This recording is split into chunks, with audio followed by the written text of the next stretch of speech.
Organizadinho aqui. Ah, que bom, já tá entrando gente, que legal. Que bom. Esperar aparecer um pouquinho mais de gente aqui e começar essa live. Bater papão. Ai, que bom. Ô, camarada, que legal que você tá aí. Fiquei muito feliz. E mestre nada. Mas para gafanhoto.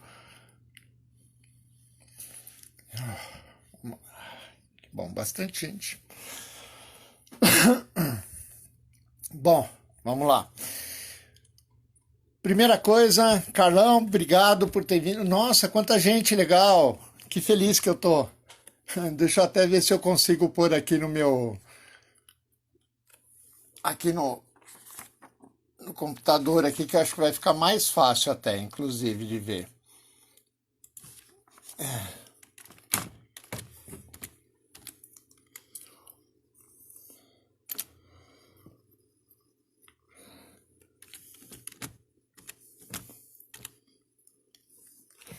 Pronto. Ah, fala rato, camarada. Como é que você tá, meu irmão? Tô tentando pôr aqui no computador também para eu ver, para ficar mais fácil. Lu, você tá me pondo uma responsabilidade enorme, eu vou te matar.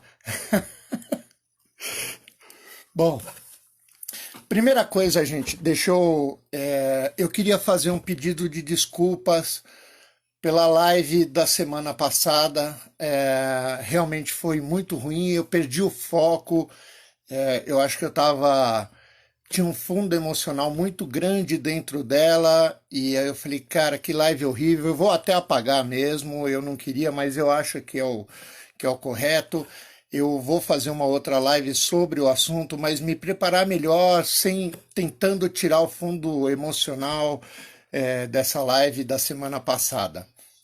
Então, meus sinceros pedidos de desculpa aqui, e vamos ver. Até porque a minha ideia não é que essas lives ela não tenham um fundo muito profissionalizado da coisa, mas que seja um bate-papo mais informal mesmo, né? Para a gente ter um diálogo mais próximo, enfim. E aí é o seguinte, nessa live aqui, nós vamos falar de processos criativos e produção, e vou falar muito mais, porque foi uma pesquisa que eu fiz, perguntei para as pessoas o que elas queriam, e elas queriam saber sobre o meu processo criativo e sobre minhas produções. Então vou falar bastante sobre isso, mas vou falar também tentar falar de uma forma geral. Então, para iniciar aqui, eu vou me valer das palavras da Cecília de Almeida Salles, de um livro muito interessante, que é O Gesto Inacabado. Aliás, recomendo a todos que leiam, e vou partir dela aqui. Vou tendo esse diálogo no início, e depois, a hora que terminar mais ou menos esse bate-papo, eu gostaria que vocês fizessem perguntas, tal, mas eu primeiro vou só desenvolver um pouquinho para ficar mais tranquilo, e aí a gente aí a gente abre um espaço para as perguntas, que eu acho que vai ser muito legal, e aí dá tempo de eu observar com calma aqui, tá bom? Então vamos lá. Um texto dela que eu gosto muito é esse aqui. O artista não inicia nenhuma obra com uma compreensão infalível de seus propósitos. Se fosse absolutamente explícito e claro ou pré-determinado, não haveria espaço para desenvolvimento, crescimento e vida. Sendo assim, um processo puramente mecânico. Há sim uma sensação de aventura. E eu vou dizer que é exatamente esse o meu sentimento com relação às minhas produções. Há uma sensação de aventura mesmo. Não que ela não venha pautada em pesquisa, em introspecção, no meu caso particularmente saída de campo, mas ela sempre vai envolver isso, né? Então, as primeiras coisas que eu não sou um cara de fazer anotações, é um erro, né? É um erro. Eu acabo me valendo muito, me fiando muito na minha memória, o que acaba sendo um pouco burro da minha parte. O ideal é que anotasse algumas coisas. Então, eventualmente, mas muito eventualmente, eu anoto. No restante, Meu processo criativo se dá muito mais pela produção imediata, né? Eu vou pensando, vou fazendo, enfim. E no meio disso tudo eu vou avaliando como vai ficando minha obra. Mas por trás disso tem um trabalho de pesquisa evidente. Ela não, as minhas obras não estão muito dentro da literatura, apesar de eu ler muito, mas não estão dentro da literatura, estão muito mais nos trabalhos de campo que eu faço, ou que eu fazia com mais afinco, agora tenho feito menos, uma pena, e pretendo voltar a essas atividades. E eu trago para dentro da minha obra esses diálogos, né? Então, quando eu estou fazendo quando eu estou na minha produção, eu faço uma pesquisa primeiro. Mas antes de mais nada, deixa eu voltar um pouquinho aqui só para falar de como se dá esse meu trabalho envolvendo principalmente essa poética dos pássaros, tal, e dentro disso eu vou explicando um pouquinho do que eu estou falando sobre as pesquisas e o procedimento, e no meio desse processo, o que ocorre dentro do trabalho, não só meu, mas de muitos outros artistas, né? Que você não sabe para onde está indo o seu trabalho. Então, meus trabalhos surgem muito de uma brincadeira, na realidade, essa com os pássaros, que uma vez uma pessoa brincou comigo e falou: pô, Zuri, com essa mania aí você vai acabar fazendo uma um apanhado geral, vai fazer um livro, uma catalogação das aves brasileiras. Eu falei: poxa, mas essa é uma brincadeira legal. E eu cheguei para essa pessoa e falei: você quer saber? Vou classificar todos os pássaros brasileiros, pintar todos os pássaros brasileiros. E o que parecia uma brincadeira, ela acabou se tornando uma peça muito importante dentro do meu trabalho. E ele não estava lidando exclusivamente com os pássaros, como eu imaginava que eu estivesse no início das minhas obras. Ela estava lidando com uma parte muito importante da minha dialética da solidão. Existe um lado muito endêmico, né? E a ideia não era que eu trabalhasse as aves endêmicas do Brasil, mas mais que isso, era o meu estado endêmico, era onde eu me sentia endêmico, né? Ou seja, pertencente àquele lugar, naquele momento, um estado endêmico, não geograficamente, não era isso, mas do sentimento mesmo, de ser único naquele momento, no momento em que eu podia ser eu integralmente, né, numa liberdade de criativa e do pensamento, né? Mas ele é sempre um pensamento abstrato, né? A nossa obra ela não tem um direcionamento exato, né? Ela no meio disso tudo vão entrando outros acontecimentos, né? Vão havendo mudanças. E isso é importantíssimo para a nossa produção artística, né? Que esses elementos eles vão moldando o nosso trabalho, né? Aquela coisa que eu falei lá no início, numa outra live sobre processo criativo, você atira a rede e não sabe o que vai vir dentro dela, né? Então, esse é um processo muito importante. Mas, a partir daí, eu começo a fazer algumas pesquisas de imagem, através da leitura também. Não faço muitas anotações, infelizmente. E depois eu começo a produção, através dessas imagens. No meio dessa produção, ela também tem uma parte importantíssima do meu trabalho, que é levar o diálogo para outros artistas, amigos, que têm uma visão crítica do meu trabalho. Isso importa muito para a gente, porque é o porto seguro da gente. Isso não quer dizer que você vá mudar a obra totalmente, mas você começa a entender visões diferentes, ou até mesmo coisas que você não via no seu trabalho e que elas estavam explícitas ali dentro, né? Isso é muito legal de acontecer. Então é muito importante que a gente sempre tenha esse diálogo com os outros, que ponha o trabalho para ser mostrado, que traga um diálogo de outros tal. E no meio dessa produção também tem a forma de você entender o que está acontecendo com a sua obra. E existe, inclusive, assim, o afastamento físico do seu trabalho, né? Você se afasta do trabalho, olha a distância, você vê uma parte estética do seu trabalho, mas mais que isso, você contempla o trabalho de uma forma mais ampla e você começa a entender se há algo faltando ali. Você vai moldando o seu trabalho durante todo esse processo. Bom, e nessa moldagem também vão surgindo novas poéticas, vão surgindo novas interferências, né? E isso é sempre producente, né? Ela não cai no marasmo, né? O trabalho ele não é um trabalho duro, ele envolve sentimento, ele envolve pensamento, enfim. Aquilo que, de novo, eu vou voltar um pouquinho numa outra live que a gente fez sobre processo criativo, mas ele trata daí das nossas notas surdas, né? Aquelas que não são ouvidas, né? E que a gente tem dificuldade de expressar isso no papel, né? Não é uma coisa fácil. Então eu acho que isso daí é muito interessante dentro do meu processo criativo. Agora, são inúmeras formas, né, de processo criativo e eu estou dando uma visão muito particular.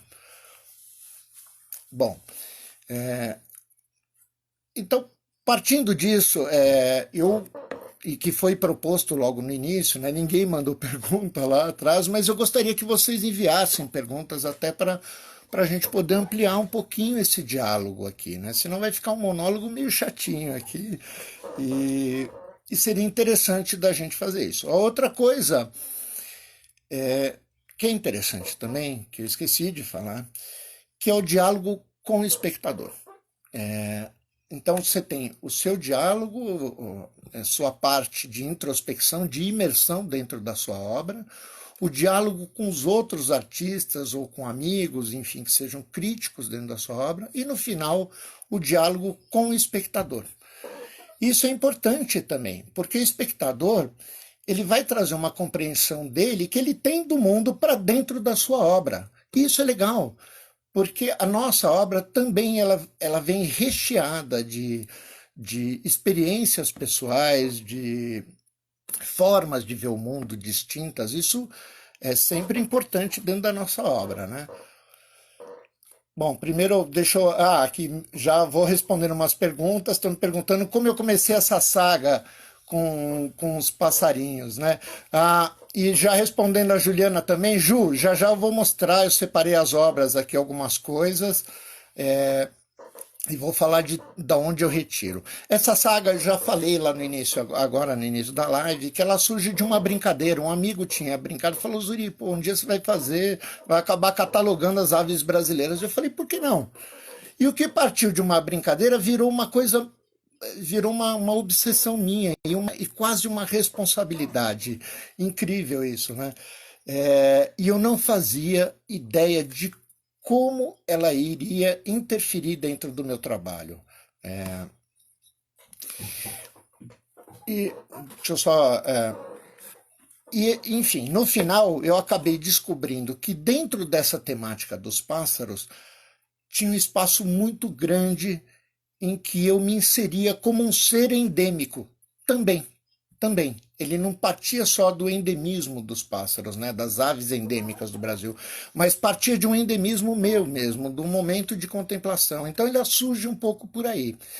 Mas, claro, eu não trabalhei só isso, eu trabalhei outros temas, né? Mas no meio disso também tem as experimentações, né, que são muito importantes. Para Juliana, Ju, eu vou responder agora, assim... As minhas referências eu busco dos trabalhos de campo que eu faço através de vídeos ou imagens que amigos me emprestam, de pássaros que eu não tenho acesso, enfim. Então eu não tenho muito um critério. Agora, normalmente eu faço isso. Essa é mais ou menos a minha linha. Respondendo aqui a Dani, Enfim, ela me pergunta sobre o impacto desse diálogo com outros artistas, em que momento isso interferiu na minha obra. Inúmeras vezes. Eu tenho, por exemplo, o Ricardo Actos, que é um grande professor, um amigão meu, e a Tamara Andrade, que são grandes amigos. Toda vez que eu ponho meu trabalho em discussão, sempre surgem coisas novas. Às vezes ela é técnica, né? Faltando contraste, ou a imagem está meio perdida, está meio sem foco. Então, inúmeras vezes isso alterou o meu trabalho, inúmeras vezes, e era importante. Uma vez a Tamara e o Ricardo falaram, pô, mas você está deixando áreas muito vazias, né, e não está preenchendo até o fim, e se você forçar um pouquinho mais, como isso vai funcionar no seu trabalho? E funcionou muito bem. Eu falei, poxa vida, é legal isso, é importante. Dentro da poética é muito difícil você palpitar na poética do outro, porque você não tem a vivência do outro, né? Você tem um diálogo com ele, mas você não está dentro dessa vivência, né? Então é um negócio muito importante. Vou respondendo mais aqui sobre o uso da autobiografia como norte para orientar o processo. Tua opinião sobre o uso da autobiografia como norte para... Cara, eu não sou muito favorável a isso. Assim, autobiografia, assim, eu não sou... não existe, na minha opinião, uma metodologia a se seguir. Eu não acredito muito numa metodologia. Eu acredito na relação próxima que você tem com essa pessoa. Por exemplo, no caso da aula, nessa entrega que você tem com essa pessoa, no descobrimento dessa pessoa, das verdades dela e não das suas, né? A partir daí você vai propondo diálogos, né? Você vai propondo experimentações, você vai vendo o limite de cada um também. É importante isso, né? Essa relação tem que ser mais humanizada, ela não pode ser puramente técnica, ela tem que entrar dentro disso. Estou me perguntando se eu costumo ter bloqueios criativos, se sim, como faz para passar inúmeros bloqueios criativos, evidente. Eu acho que ninguém foge disso, né? Existe o ócio criativo. Para isso passar, eu costumo recorrer muito à leitura, né? Então, do romance à filosofia, à sociologia, à antropologia, história, enfim, mesmo de revistas, por exemplo. Eu adoro comprar uma revista que chama Go Outside, que fala sobre trilhas, aventuras. Isso às vezes me faz sair um pouquinho do meu lugar, mas o meu vai muito por aí, né? Eu não, mas ócio criativo ele tenho muito, e cara, ainda bem, né? Ainda bem, é fundamental. Todo mundo tem isso, porque há uma coisa importante nisso, que quando você termina um trabalho, uma temática, por exemplo, há uma depressão mesmo. Você fica triste, você fica mal, você se sente o pior dos seres humanos. E até você recuperar isso, há todo um processo de readaptação, de entender o que você vai fazer, para onde vai seu trabalho, e você nunca tem a certeza. Nem mesmo dando aula, nem mesmo produzindo, essa certeza não existe, não existe uma verdade absoluta, né? Então, mas para cada um funciona de uma forma diferente, né? Deixa eu pegar aqui, ó. Ah, quando você se tornou um artista? Então tá, eu vou responder aqui, ó. Tanto a Renata quanto a Gil me perguntaram quando você se tornou um artista e quais são suas fontes de inspiração. Cara, eu acho que eu já tinha isso desde criança mesmo, né? Na onde eu cresci, na periferia, a gente pintava com o que tinha, assim, de pedaço de tijolo, pedaço de telha, sujava o muro dos vizinhos, né? O negócio era feio. Às vezes os vizinhos saíam correndo atrás da gente, desenhava no asfalto. Então ela começou por aí. Agora, profissionalmente, em 1984. Eu trabalhava numa estatal, mas eu fazia freelancers para alguns jornais sindicais ali da onde eu trabalhava, e a partir dali eu comecei a pensar numa carreira já como artista. Mas eu deixar bem claro que assim, eu nunca quis ser ilustrador, é engraçado isso. Eu gostava de desenhar para mim, mas odiava desenhar para os outros. É evidente que um ou outro trabalho me dava prazer, me dava uma sensação de participar ativamente e intelectualmente do trabalho. Agora, quando ele era meio técnico, assim, me irritava um pouco. Então, confesso que eu sempre procurei direcionar para isso. Eu não, minhas fontes de inspiração, minhas referências são inúmeras, mas quando eu estou no meu trabalho, elas deixam de existir. Agora, eu vou citar aqui alguns artistas que eu gosto muito, que me ajudam muito, me ajudaram muito na minha carreira, mas eu vou começar por Antoni Tapies, que é um artista que eu gosto muito, Modigliani, foi um artista que me ajudou muito com relação às cores, Paul Klee, nossa, são tantos, são inúmeros aqui. Dos mais contemporâneos, Cildo Meirelles, a Tamara Andrade, o Ricardo Actus é um cara que me inspira muito, ele não sabe disso, mas é verdade, eu acho que a gente tem ligações muito próximas, inclusive na forma de conceber o trabalho e de ver o mundo, né? Deixa eu só responder aqui. A Juliana está me perguntando se o trabalho com os pássaros tem algum objetivo de exposição, venda, etc., ou algo totalmente pessoal. Cara, ele sempre tem, e ele tem que ter, porque é importante que a gente sobreviva, né? Então ele tem ideia de venda, tal. No início não tinha. Eu queria fazer esse apanhado para só depois pensar em vender. Eu nunca pensei ele como obra. Eu nunca pensei como uma ilustração ou uma obra de arte, mas eu pensei como um registro meu. Com o tempo, isso foi mudando. E há algum tempo, a Tamara me fez um pedido, assim, um desafio, na realidade, que foi o seguinte, ela falou, Zuri, eu conheço você desde 2009 e tal, e ela falou, cara, eu lembro de você rasgar quilos de ilustrações de pássaros, das obras, enfim, jogar no lixo mesmo, né? Enfim, meter fogo no trabalho, e ela falou, pô, e você não registrou. Ela falou, quantos pássaros você fez? Eu falei, caramba, eu não tenho noção, mas aí, por um levantamento meio por cima, eu falei, eu devo ter feito entre 1.300 e 1.500 na época. E eu falei, caramba, eu tenho pouquíssimo registro disso. E ela me propôs, por que você não faz uns 100 pássaros aí e tenta fazer dele uma exposição? Eu pensei muito no assunto e falei, legal, então o desafio aceito, mas eu vou fazer entre 200 e 300 peças. E para uma exposição futura. Essa exposição, particularmente dos pássaros, eu não sei se eu pretendo vendê-la. Talvez eu pretenda doar. Essa, particularmente. Porque ela está tratando de uma coisa muito mais ligada ao lado meu endêmico. Há um sentimento muito grande, um amor com ela, que eu gostaria de doar. Não gostaria que ela fosse precificada. Mas quase todas as minhas obras têm essa ideia de precificação evidente, a gente precisa, o nosso material é caro, a gente tem que comer, né? Quer dizer, enfim, como é que eu vou tomar Romanée Conti e comer caviar todo dia? Fica difícil assim, né? Vou até perguntar Oi, você realiza registros textuais enquanto produz? Tem algum diário de bordo? Ô, Bruna, eu não tenho diário de bordo, então é isso que eu estava falando lá no início, eu não tenho muito esse hábito, né? Mas eu acho ele fundamental fazer um mapeamento das suas obras, dos seus pensamentos, fazer um mapeamento em cima disso e a partir dele começar a construir uma narrativa, né? Junto às experimentações. Acho super importante isso. Tá bom? Eu acho que não sei se era bem isso. Deixa eu perguntar aqui, lixeiro de. Tá vazio. Agora eu já não tenho feito mais isso, querida. Deixa eu ver. Meu irmão me perguntando aqui, Paulão, minha filha Tereza costuma dizer que usa o lápis da sua cabeça para criar. Cara, que legal. Ela não distingue o imaginar do criar.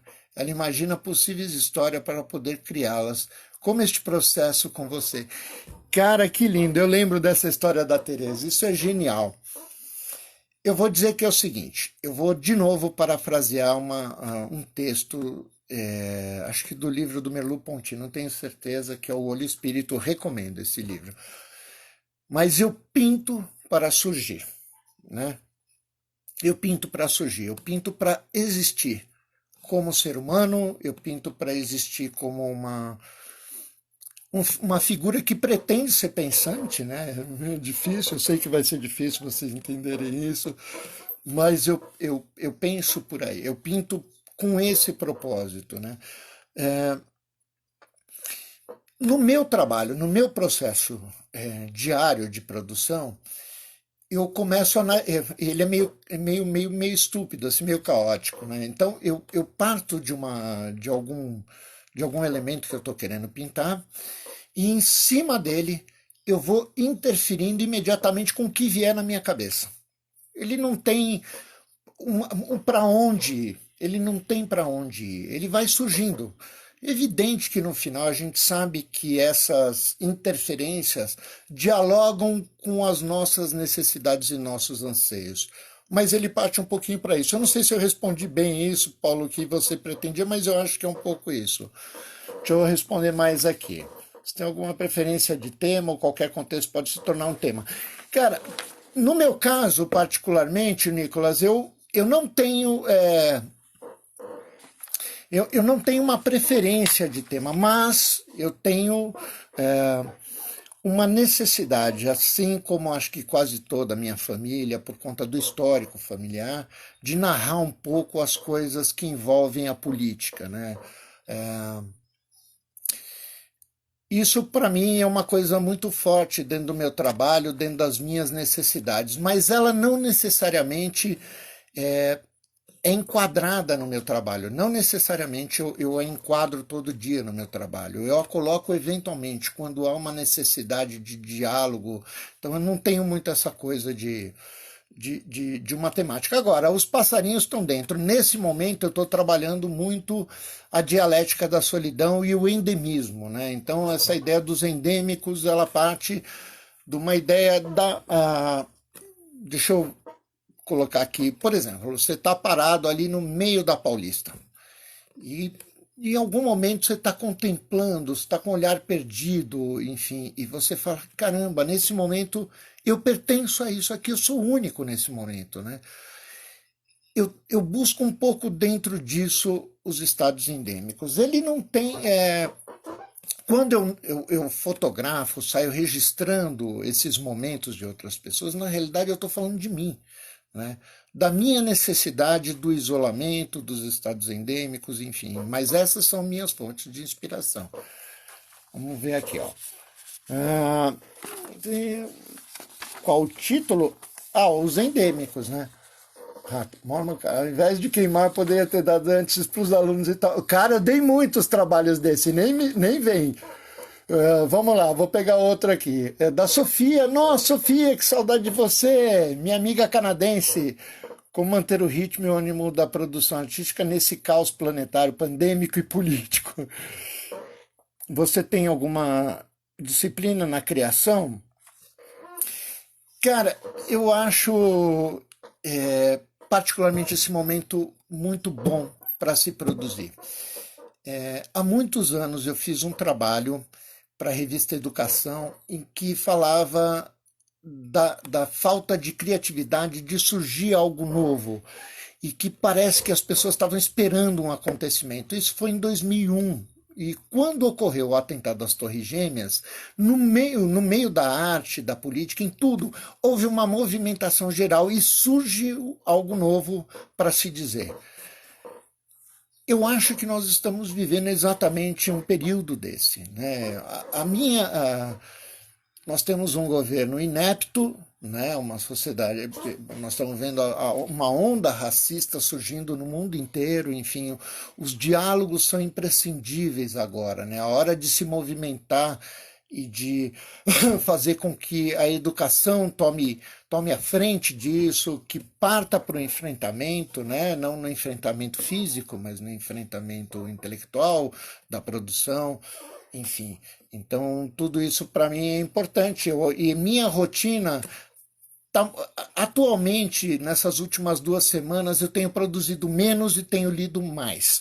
Então, eventualmente, eu entro num período desse ócio criativo e fico muito na pesquisa e na leitura e não anoto nada, infelizmente, porque, como eu já falei antes, eu sou meio burrinho mesmo, deveria anotar, e acabo me fiando na minha memória, o que é uma merda, né? Porque agora que eu tô ficando velho, vai perdendo a memória também, então isso é um problema. Mas quando eu estou na produção, eu começo, quando eu estou em período de produção, eu sempre desenho, todos os dias, todos os dias. Ou faço alguma experimentação com material, enfim. Eu sempre ponho essa prática, eu sempre me proponho essa prática. Deixa eu ver aqui. Pois ele me deu uma gralha azul, tá aqui na parede. É possível criar uma obra estando feliz e por algum motivo estando triste? Pode comprometer o resultado? Como lidar com isso? Cara, é sim, é sim. Eu acho que não. Depende do seu estágio. Eu acho que tanto feliz quanto triste, não importa. O trabalho sai de inúmeras formas. Eu confesso que meu trabalho ele tem uma tendência a ser mais obscuro, assim, ser mais pesado, mas nem sempre, nem sempre. Tem muito lado do estado contemplativo, da ode à beleza que são os pássaros, enfim. Há inúmeras possibilidades. Eu acho que a gente não pode se pautar numa única forma de fazer ou num único tipo de sentimento, né? Lembrando que poética é sentimento, é pensamento, é produção, é experimentação, tudo isso leva à poética, né? Quanto mais a gente produz e mais a gente experimenta, as poéticas vão aparecendo muito mais, né? Então, vamos lá. Eu mesmo só estou galhofando. Aí, ó, o Alex, ó, tava como diriam meus amigos, me bulinando. Então, deixa eu ver se tem mais algumas perguntas. Tem alguns trabalhos que eu tenho que me pediram para mostrar aqui e eu trouxe alguns trabalhos para mostrar para vocês. E eu vou mostrar um ou outro aqui e como funciona essas experimentações. Então eu acho que é o seguinte, eu vou pensar em ver bom, vou tentar mostrar por aqui e ver se eu consigo mostrar um pouquinho mais dos meus trabalhos. Vou fazer quase que um vídeo aqui.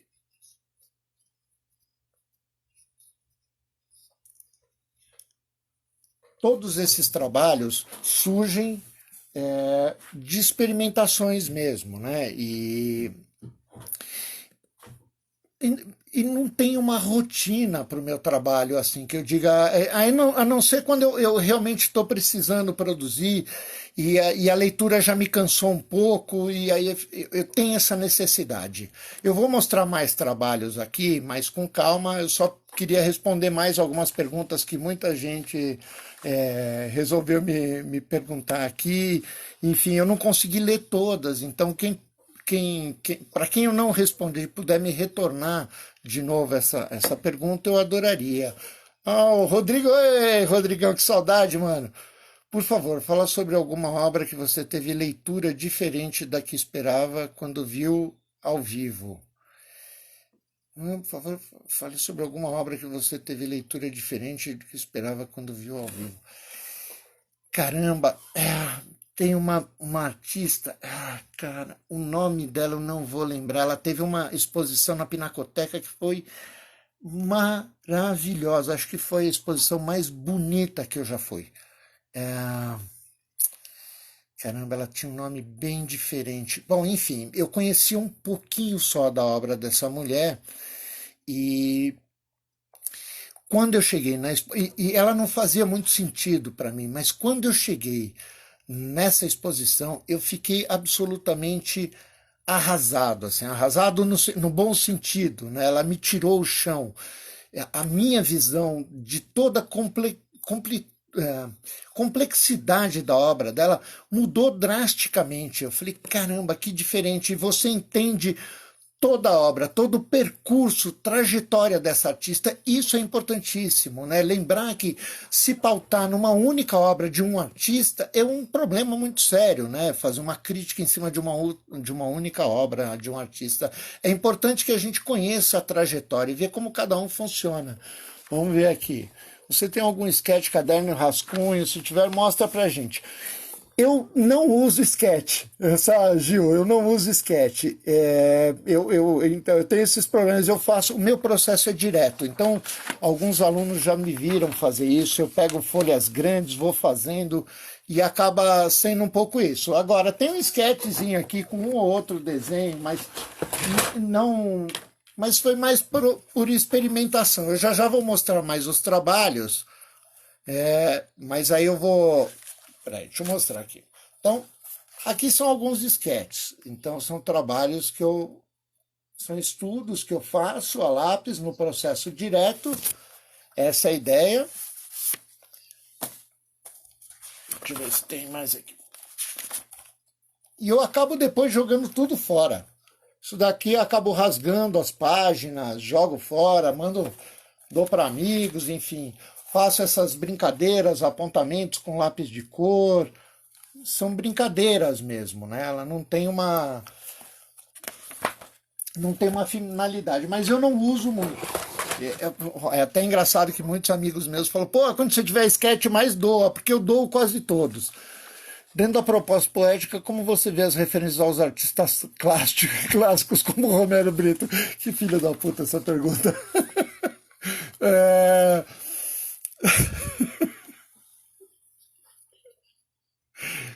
Puta merda, eu até perdi a pergunta aqui, que sacanagem isso. Depois eu volto, deixa eu lembrar de novo. Oi, Zuri, Silvia, que legal te ver por aqui. Tem uma aquarela sua, me dá muito orgulho de você. Um grande abraço, precisava registrar isso. Nossa, que legal! Ô, Camille, que legal, fico feliz, obrigado mesmo. Mas essa. Deixa eu ver se tem mais. Mas essa daí. O Ed, por favor, se puder, volta a pergunta de novo, porque ela passou muito rápido aqui, eu não consegui observar direito, e aí me perdi por causa da sacanagem no final. Mas eu vou pegar aqui, eu vou tentar mostrar algumas obras, então vai ficar meio estranho, deixa eu ver como é que funciona aqui para mudar a câmera. Vocês sabem que eu sou meio chucro com isso, né? Então, deixa eu ver. Vocês sabem me dizer qual é o símbolozinho aqui? Deixa eu ver se é esse. Aham, achei. Então vamos lá. Vou mostrar aqui algumas obras para vocês e alguns trabalhos meus que eu vou partir do processo criativo que eu falei, das experimentações. Esse daqui é um deles, ó. Então esses trabalhos surgem com essa proposta. São grandes, normalmente são A2, A1, A3 no mínimo, né? Então, aqui eu vou partindo, por exemplo, nesse caso aqui, falando da técnica, vai de aquarela, carvão, grafite aquarelável, nanquim, o que tiver à mão.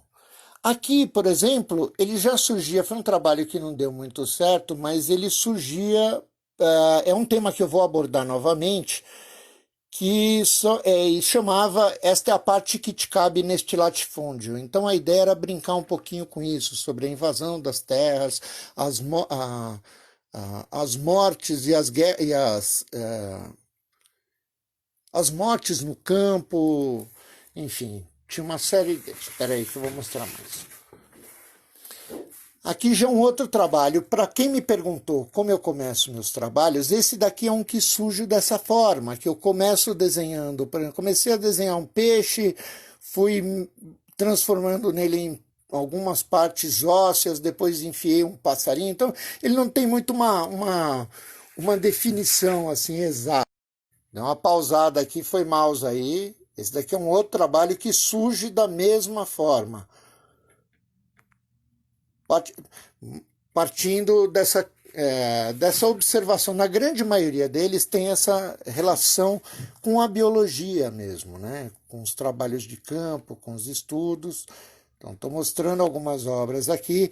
Quase todas essas aqui têm como princípio a experimentação. Elas não tinham um objetivo claro na minha vida.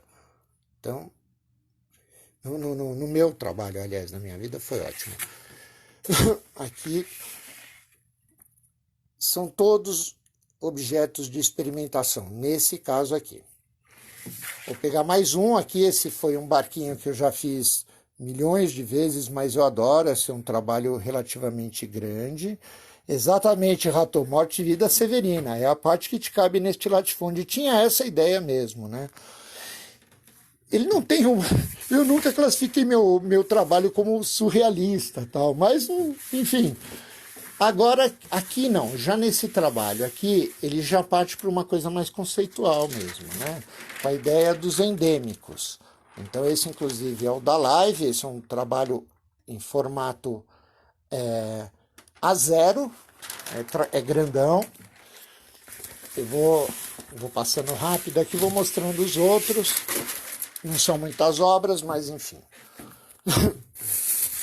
Aqui é um outro trabalho, também ligado aos endêmicos, né? E aqui eu parto, ao invés de partir da figura humana para essa mutação com uma espécie de pássaro ou de qualquer outro bicho, aqui eu parto do bicho para uma mutação com elementos da anatomia humana. Então, essa foi uma brincadeira. É sempre uma ideia de desconstrução. Deixa eu ver se tem mais aqui.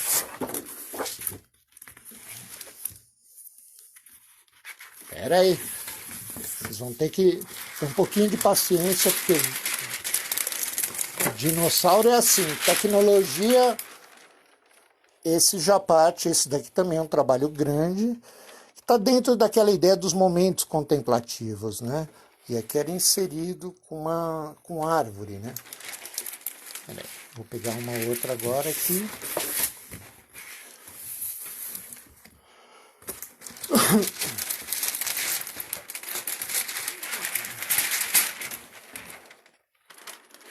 Esse daqui é um trabalho. Todos esses trabalhos praticamente são feitos no processo direto.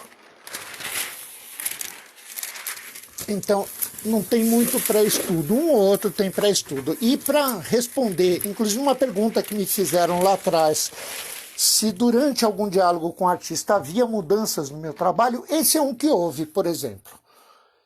É que eu estava fazendo um trabalho sobre aves de mau agouro. Esse é um trabalho grande.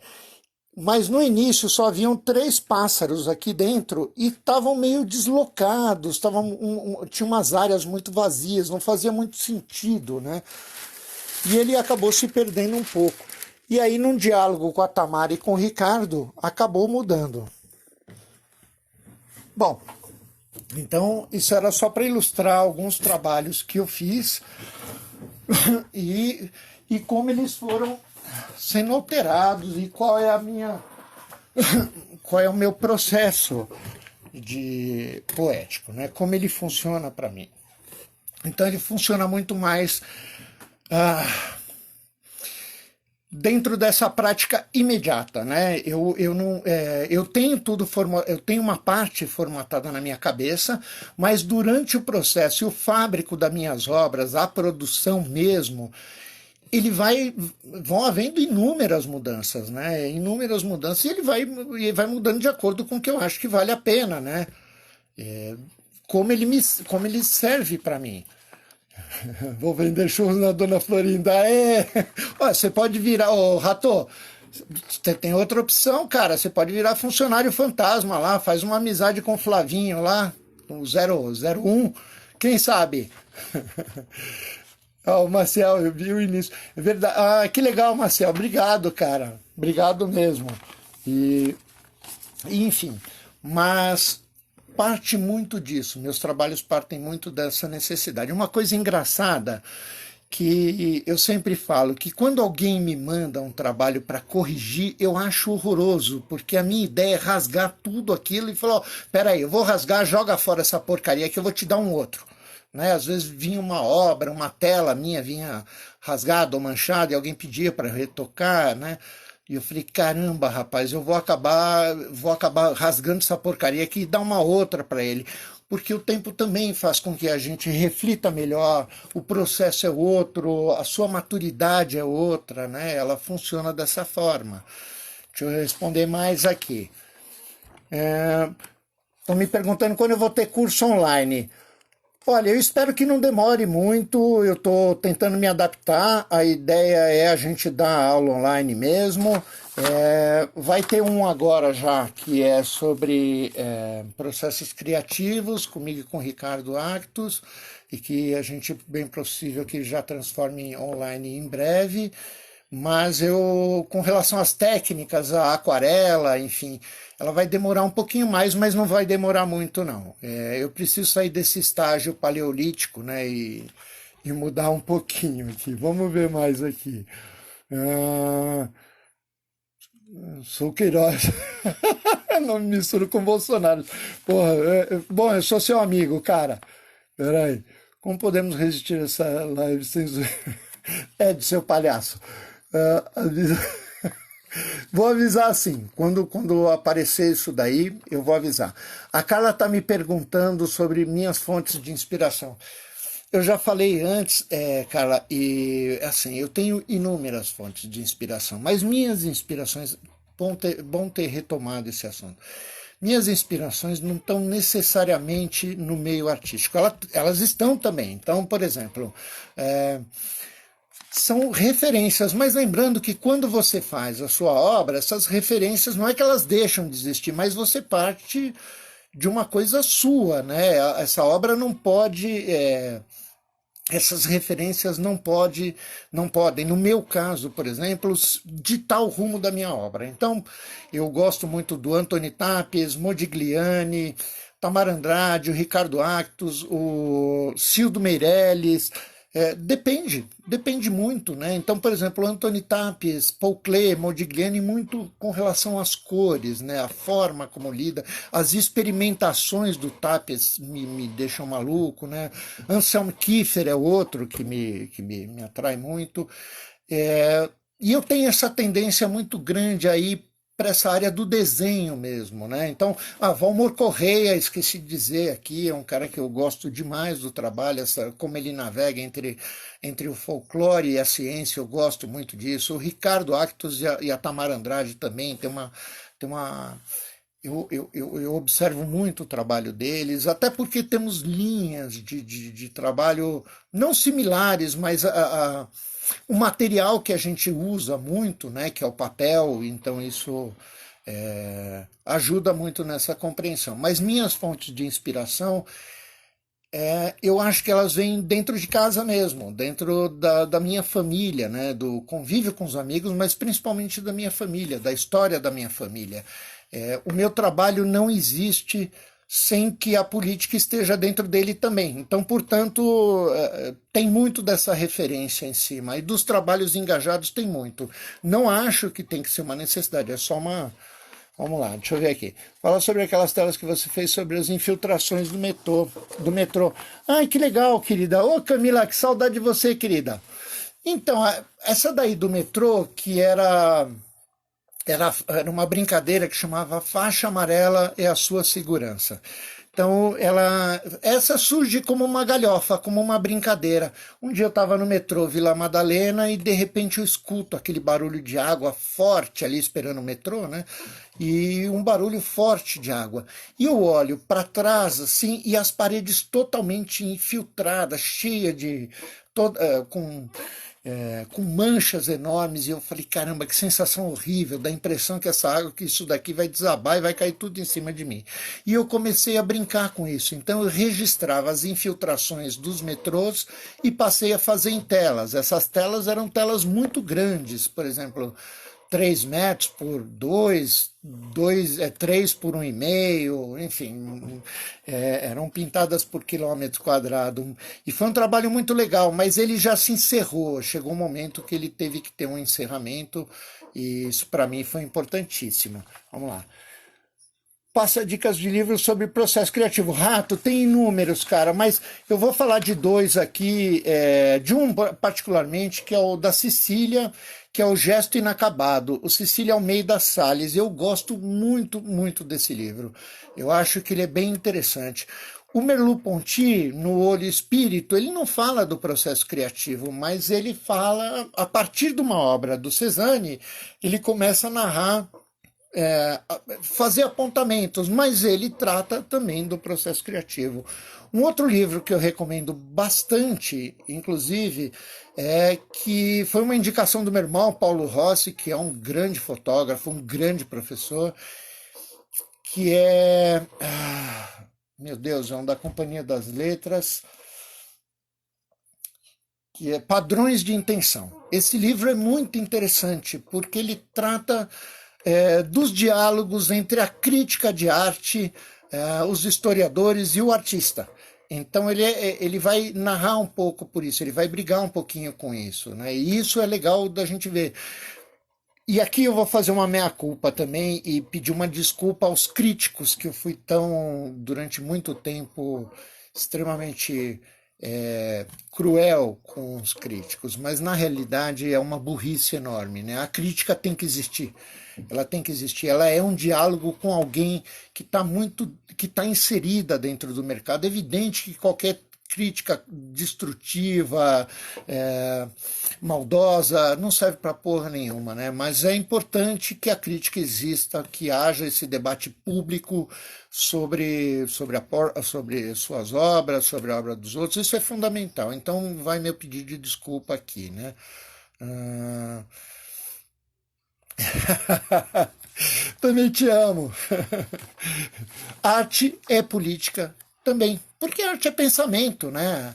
A arte é pensamento, ela pode ou não ser engajada, ninguém tem a obrigação, né? É bom lembrar que tem o livre-arbítrio, que é fundamental que a gente tenha o livre-arbítrio. Que a gente não pode fazer esse direcionamento. Eu, particularmente, meu trabalho tem alguma parte engajada, mas ele tem muito mais como professor do que necessariamente como artista. Né? Não que ele não exista como artista, mas ele está muito mais dentro do meu processo como professor do que na obra. Agora, é evidente que eu tento encaixar os dois da melhor forma possível e dentro daquilo que me pede naquele momento. Eu não me sinto na obrigação como artista, assim, não é de falar, não é de falar sobre a política. Pelo contrário, é importantíssimo que a gente berre sobre as coisas que estão acontecendo, esses desmandos, né? Mas dentro da minha produção artística, não necessariamente ela tem que ter isso. Eu não me sinto na obrigação de produzir uma obra engajada. Eu posso ou não fazê-la, porque tem outras frentes para eu me engajar, que para mim são mais importantes e me custam mais também emocionalmente. Deixa eu ver se tem mais aqui. Quando rola algum bloqueio criativo, como você acha? Carla, voltando atrás, eu realmente parto para a literatura, as saídas de campo, viagem, quando eu tenho oportunidade, eu gosto muito de fazer trilha, então quando eu tenho chance eu vou para isso, tento me isolar ao máximo, mas ele é importante, esse bloqueio criativo ele é importante também. Né? Achar que a gente não tem isso é uma besteira, nós temos e temos muito, ainda bem que faz refletir sobre a nossa obra, sobre como a gente está se comportando com relação à nossa obra, traz novas reflexões, eu acho isso importantíssimo, né? Só mais algum aqui. Ao falar de cores, como leigo, há uma preferência de tons no seu criar ou as cores vão surgindo pelo tema? Edu, um abração primeiro. Eu particularmente eu tenho uma paleta, acho que todos os artistas têm uma paleta, ela pode eventualmente alterar, dar uma alterada ou dar uma alternada, mas normalmente é uma padronização de cada artista, né? Elas são individuais, né? Ela não tem essa necessidade de ser uma coisa. Até porque na arte não existe padrão, né? Quando a gente começa a padronizar, a gente perde a espontaneidade da arte.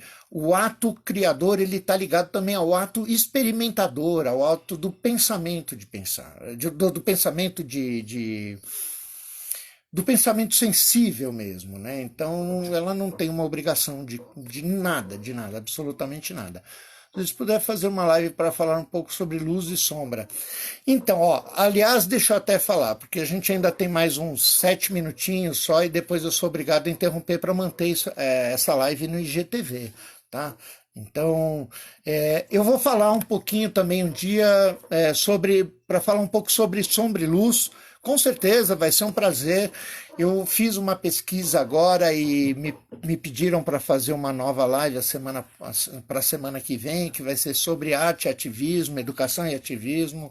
Então eu vou fazer essa daí, pretendo me preparar um pouquinho melhor, que não venha com o fundo emocional que houve na outra, que eu fiquei perdi o foco, foi horrível. Inclusive, me desculpei no início e vou me desculpar de novo. Foi uma live realmente ruim. Mas o meu emocional estava um pouquinho abalado. Mas vou fazer com o maior prazer, cara, essa live. E, enfim, a gente tem mais alguns minutos para perguntas aí, para discussões, o que vocês quiserem perguntar, ia ser muito legal. Deixa eu ver até se eu tinha mais alguma coisa aqui para falar, porque agora, depois de duras, eu estou fazendo, coloquei uns negocinhos aqui para eu poder seguir, senão eu vou me ferrar, né, cara? E, enfim, mas não precisa se precisa sim, Rato, porque mesmo que a ideia dessas lives não tenha como ideia profissionalizar a live, não é essa a ideia, é que essas lives surgem como uma necessidade de diálogo mesmo, da gente poder bater um papo, poder trocar informações, enfim, e eu pretendo manter num formato caseiro mesmo, essas lives aqui, diferente do que eu pretendo fazer no meu canal no YouTube, onde eu vou poder editar, e aqui não, né? Então aqui vocês vão contar com o meu nervosismo, com o meu frio na barriga. Estão me perguntando aqui sobre um pouquinho de improvisação. A improvisação ela surge por conta dos procedimentos e trajeto, percurso.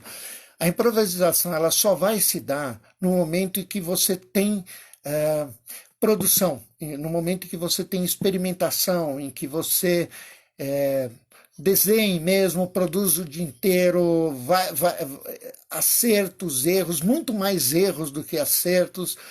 E isso vai te dando ferramentas para em algum momento você começar a improvisar. Então, eu sempre acho que não existe isso para mim, pelo menos, não existe, vou improvisar, já não tendo conhecimento de ferramenta. Eu acho difícil isso.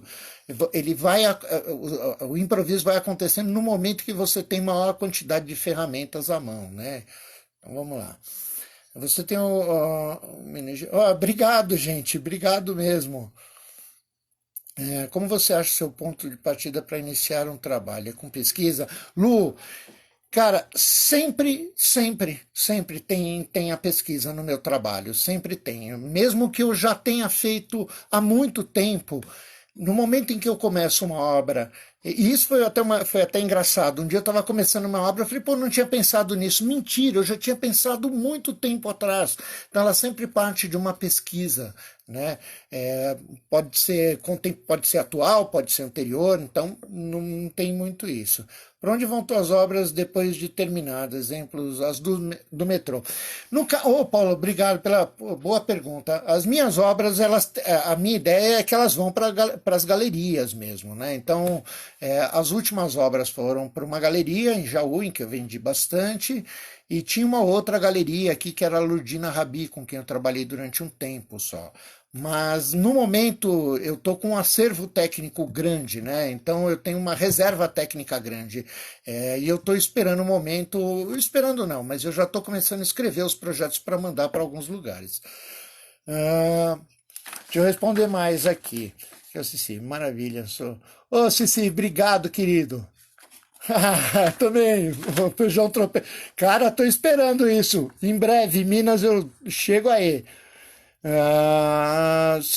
Alex está perguntando se vai ter canal no YouTube. Já tenho esse canal no YouTube, Alex. Só que eu mal ativei.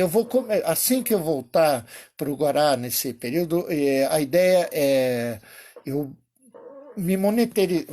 ganhar mais grana mesmo para poder investir um pouquinho mais em equipamento e aí sim eu vou deixar ele mais ativo. Mas essas lives aqui eu pretendo subir para o YouTube. E tá como Wagner Zuri mesmo. Zuri, como você percebe, eu sinto que alguma série chegou ao fim. Pô, Sofia, caramba, É muito difícil você fazer isso. É como parir um filho, né? Eu nunca pari, acho que não vai acontecer isso comigo, mas eu tenho essa sensação que é essa. Ou de mandar o filho crescer, eu falo, meu irmão, vai para o mundo, né? Eu acho que tem uma hora que você fala, agora se esgotou, eu não tenho mais para onde ir, ou ela já não me traz nada de novo. Então é o momento de eu encerrar essa temática, botar para a exposição, para o diálogo e depois ver o que acontece. Mas é aquilo que eu falei, ela depois segue logo depois segue uma depressão. Gente, eu vou ter que. Só tem 24 segundos restantes, então vou ter que encerrar. E para a semana que vem eu pretendo fazer uma outra e anuncio. Vou ter que encerrar aqui, senão vamos dançar, tá bom? Obrigado para vocês, um grande beijo e quem tiver dúvida vai mandando, vai, deixa eu encerrar. Beijo!